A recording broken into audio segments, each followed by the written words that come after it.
كم تفرقنا الأعادي كم يمازقنا التناحر جرحنا ليل رهيب تنتهي فيه الأواصر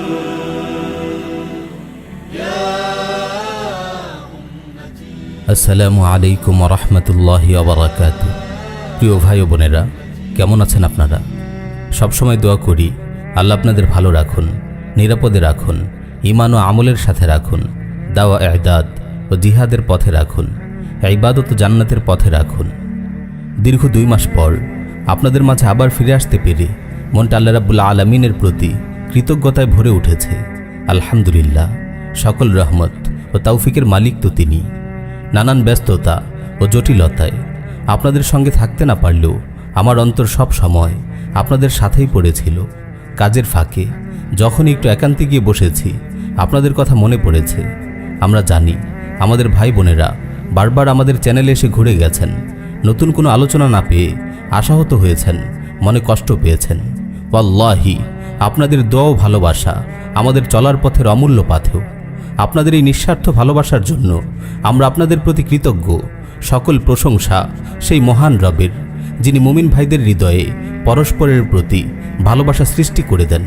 কুরআন কত মধুর ভাষাই না বলেছে, ফাআল্লাফা বাইনা কুলুবিকুম ফাআসবাহতুম বিনিআমাতিহি ইখওয়ানা। তারপর আল্লাহ তাআলা তোমাদের অন্তরে ভালোবাসা সঞ্চার করেছেন, ফলে তোমরা আল্লাহর অনুগ্রহে ভাই ভাই হয়ে গেলে। প্রিয় ভাই ও বোন, দুনিয়ায় হয়তো নানান শৃঙ্খল ও সীমাবদ্ধতা আমাদের মাঝে বাধার পাহাড় দাঁড় করিয়ে দিয়েছে, তবে আমরা সব সময় সেই দিনের অপেক্ষায় থাকব যেদিন আল্লাহর রহমতে আমাদের দেখা হবে জান্নাতের চিরসবুজ বাগানে।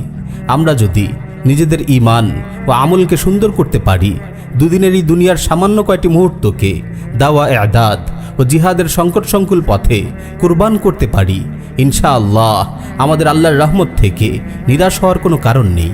প্রিয় ভাই ও বোন, সময়ের প্রয়োজন আমরা বুঝতে পারি আপনাদের হৃদয়ের কষ্টগুলোকেও। আমাদের আশা অনেক, প্রত্যাশা অগণিত, কিন্তু নানান সীমাবদ্ধতা ও জটিলতা সব সময় আমাদের পথকে রুদ্ধ করে দিতে চায়। কিন্তু পথ যত দুর্গম হোক, সময় যত কঠিন হোক, ইনশাআল্লাহ আমরা আমাদের পথ চলা অব্যাহত রাখব। আল্লাহর রহমত শামিলে হাল হলে এখন থেকে আমরা নিয়মিত আপনাদের সময় দেওয়ার চেষ্টা করব। আশা করি আপনারাও যার যার অবস্থান থেকে সাধ্য মতো বিশুদ্ধ আকীদা ও নববী মানহাজের দাওয়া অব্যাহত রাখবেন। আপনাদের কাছে বিশেষভাবে দোয়া চাই, আল্লাহ যেন আমাদেরকে সব সময় হকের উপর অটল অবিচল রাখেন, কষ্টে, দুর্যোগে, মুসিবতে সবর করার তৌফিক দেন। আমিন ইয়া রাব্বাল আলামিন।